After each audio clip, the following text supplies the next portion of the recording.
হরে কৃষ্ণ।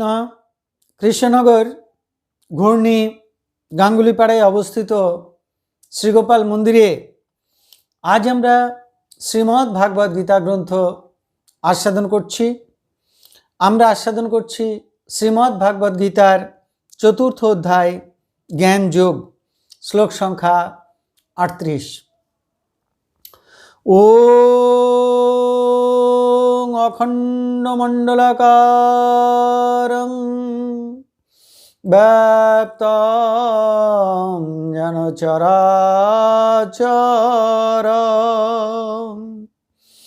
তৎপদং দর্শিতং যেন তস্मै শ্রী গুরবে নমঃ।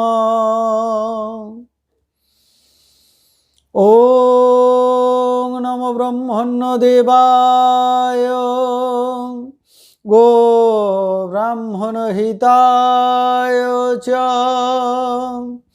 জগদ্ধিতায় কৃষ্ণায় গোবিন্দায় নমো নমঃ। ওম নারায়ণং নমস্কৃত্যং নরং চৈব নরোত্তমং দেবীং সরস্বতীং ব্যাসং তৎ জয়মুদীরয়ে। মূকং করোতি বাচালং পঙ্গুং লঙ্ঘয়তি গিরিম যৎকৃপাতমহং বন্দে পরমানন্দমাধবম। হরি ওম তৎসৎ, হরি ওম তৎসৎ, হরি ওম তৎসৎ।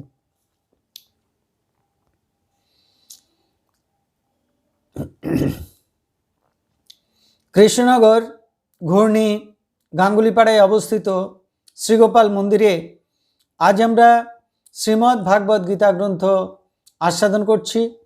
আমরা আস্বাদন করছি শ্রীমদ্ ভাগবত গীতার চতুর্থ অধ্যায় জ্ঞান যোগ, শ্লোক সংখ্যা 38। নহি জ্ঞানেন সদৃশং পবিত্রম ইহ বিদ্যতে তৎস্বয়ং যোগসংসিদ্ধ কালেন আত্মনি বিন্দতি। এখন আমরা এই শ্লোকটির অন্তর্গত শব্দগুলির অর্থ জেনে নেব।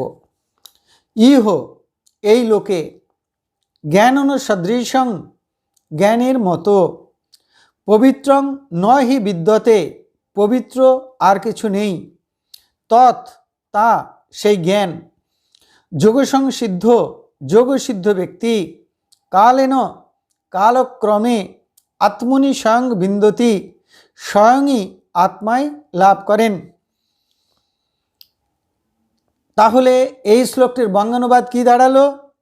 ইহলোকে জ্ঞানের মতো পবিত্র আর কিছু নেই, সেই জ্ঞান কালক্রমে যোগসিদ্ধ ব্যক্তি নিজ আত্মায় লাভ করেন।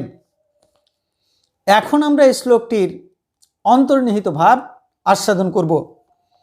ভগবান শ্রীকৃষ্ণ এই শ্লোকে বললেন যে জ্ঞানের মতো পবিত্র এই জগতে আর কিছু নেই।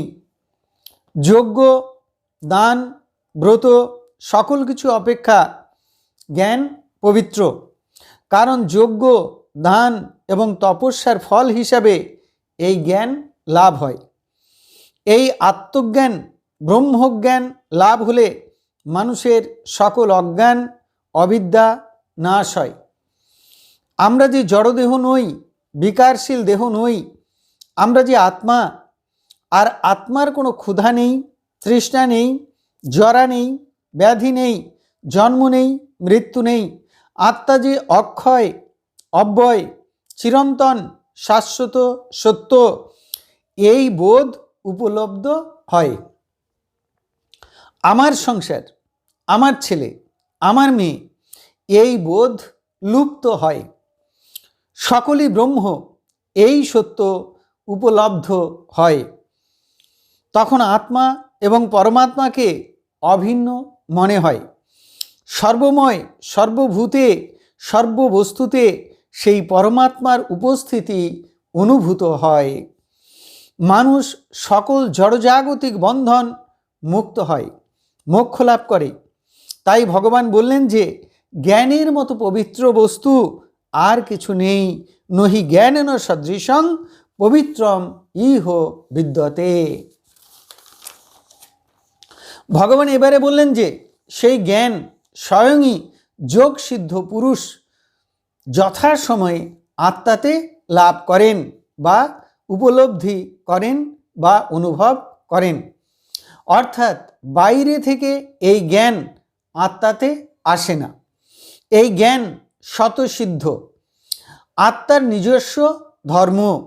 মানুষের আত্মা মায়ার আবরণে আবৃত থাকে, তাই জড়জাগতিক বস্তুকে নিজের বলে মনে করে, আপন বলে মনে করে। তাই মানুষ এই জ্ঞান নিজের মধ্যে থাকলেও অনুভব করতে পারে না। কিন্তু মানুষ যদি ভগবানের চরণে আত্মসমর্পণ করে, ভগবানের প্রীতির নিমিত্ত নিষ্কাম কর্ম করে, কর্তৃত্বাভিমান শূন্য হয়ে, অহংকার শূন্য হয়ে কর্ম করে, তাহলে মানুষের মায়ার আবরণ দূর হয় এবং যথাসময়ে আত্মার এই স্বতঃসিদ্ধ জ্ঞান অনুভব করতে পারে। এই আত্মজ্ঞানটি লাভ করেন কারা? যোগসংসিদ্ধ পুরুষেরা।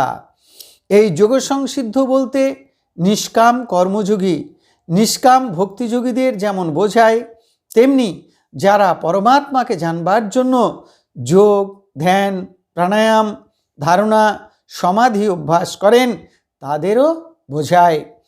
সেই সকল যোগীগণও যথাসময়ে সমাধি লাভের দ্বারা সেই ব্রহ্মজ্ঞান বা আত্মজ্ঞান লাভ করেন।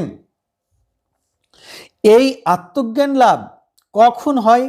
কালেন, যথা সময়ে। এই কথাটি বলবার বিশেষ অর্থ হল নিষ্কাম কর্ম করতে করতে, ভক্তির ভজন করতে করতে যে মুহূর্তে মানুষের মায়ার আবরণ মুক্ত হয়, সেই মুহূর্তে জ্ঞান আপনা আপনি প্রকাশিত হয়। এই কথাটির আর একটি অর্থ হয়, কোনো মানুষের উপরে, কোনো ভক্তের উপরে যদি ভগবানের অহেতুক অপার করুণা বর্ষিত হয়, তাহলে সেই মুহূর্তে, সেই ক্ষণেই মানুষের দিব্যজ্ঞান, আত্মজ্ঞান প্রকাশিত হয়ে যায়।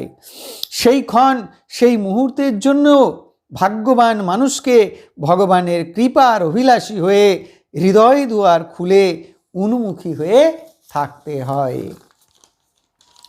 ভগবান গীতার 3য় অধ্যায়ে বলেছেন যে যেমন ধোঁয়া আগুনকে ঢেকে রাখে, ময়লা আয়নাকে ঢেকে রাখে, যেমন জরায়ু চর্ম গর্ভের শিশুকে ঢেকে রাখে, সেইরূপ কামের দ্বারা জ্ঞান আবৃত থাকে। হে কৌন্তেয়, জ্ঞানীদিগের নিত্য শত্রু এই দুষ্পূরণীয় অগ্নিতুল্য কাম দ্বারা জ্ঞান আচ্ছন্ন থাকে। ইন্দ্রিয় সকল, মন, বুদ্ধি, এরা কামের অধিষ্ঠান ক্ষেত্র বা আশ্রয় স্থান বলে উক্ত হয়। কাম এদের অবলম্বন করে জ্ঞানকে আচ্ছন্ন করে জীবকে মুগ্ধ করে রাখে। সাধন, ভজন, তপস্যা দ্বারা ভগবানের কৃপায়, শ্রীগুরুর কৃপায় এই কাম তথা কামনা বাসনা দূর হলে মানুষের অন্তরে জ্ঞান স্বয়ংই প্রকাশিত হয়। অন্তর থেকে যে মুহূর্তে মানুষের সমস্ত কামনা বাসনা দূর হয়, সেই মুহূর্তে মানুষ জীবিত অবস্থাতে মুক্তির আনন্দ, মোক্ষের আনন্দ লাভ করে। তাহলে এতক্ষণ আমরা শ্রীমদ্ ভাগবত গীতার 4র্থ অধ্যায়ের অর্থাৎ জ্ঞান যোগের 38 সংখ্যক শ্লোকটি আস্বাদন করলাম। আমি শ্লোকটি আরও একবার পড়ছি, তাহলে এই শ্লোকের অন্তর্নিহিত অর্থগুলো আমাদের হৃদয়ে আরও সুন্দর করে পরিস্ফুট হবে। ন হি জ্ঞানেন সদৃশং পবিত্রম ইহ বিদ্যতে তৎস্বয়ং যোগ সংসিদ্ধ কালেন আত্মনি বিন্দতে। অর্থাৎ ইহলোকে জ্ঞানের মতো পবিত্র আর কিছু নেই। সেই জ্ঞান কালক্রমে যোগসিদ্ধ ব্যক্তি নিজ আত্মায় লাভ করেন। এখন আমরা শ্রীমদ্ ভাগবত গীতার মাহাত্ম্য পাঠ করব। শ্রী ভগবান উবাচ গীতা মে হৃদয়ং পার্থ গীতা মে সারমুত্তমম গীতা মে জ্ঞানমত্যুগ্রং গীতা মে জ্ঞানমব্যয়ম গীতা মে চ উত্তমম স্থানম গীতা মে পরমম পদম গীতা মে পরমং গুচ্ছং গীতা মে পরমো গুরুঃ গীতাশ্রয়ে অহং তিষ্ঠামি গীতা জ্ঞানং সমাশ্রিতং ত্রিলোকিং পালয়ামি অহম গীতা নামানি বক্ষ্যামি গুজ্জানি শৃণু পাণ্ডব কীর্তনাৎ সর্ব পাপানি বিলয়ং যান্তি তৎক্ষণাৎ গঙ্গা গীতা চ সাবিত্রী সীতা সত্তা পতিব্রতা ব্রহ্মা বলি ব্রহ্মবিদ্যা ত্রিসন্ধ্যা মুক্তি গেহিনী অর্ধমাত্রা চিদানন্দা ভবগ্নি ভ্রান্তি নাশিনী বেদত্রয়ী পরানন্দা তত্তার্থ জ্ঞান মঞ্জরি ইত্যেতানি জপে নিত্যং নর নিশ্চল মানসঃ জ্ঞান সিদ্ধিং লভে নিত্যং তথান্তে পরমম পদম। হরি ওং তৎসৎ, হরি ওং তৎসৎ, হরি ওং তৎসৎ। হে কৃষ্ণ কৃপা সিন্ধু, এ নাও তুমি আমার দেহ, এ নাও তুমি আমার মন, এ নাও তুমি আমার প্রাণ, এ নাও তুমি আমার আত্মা, এ নাও তুমি আমার জীবন যৌবন যথা সর্বস্ব। হে কৃষ্ণ কৃপা সিন্ধু, তুমি পিতা, তুমি মাতা, তুমি আমার পুত্র, তুমি আমার কন্যা, তুমি স্থাবর জঙ্গম কীট পতঙ্গ লতাপাতা রূপে রূপে প্রতিরূপে তুমি বিরাজিত। তুমি ব্যতীত এই ত্রিভুবনে আর কিছু নেই।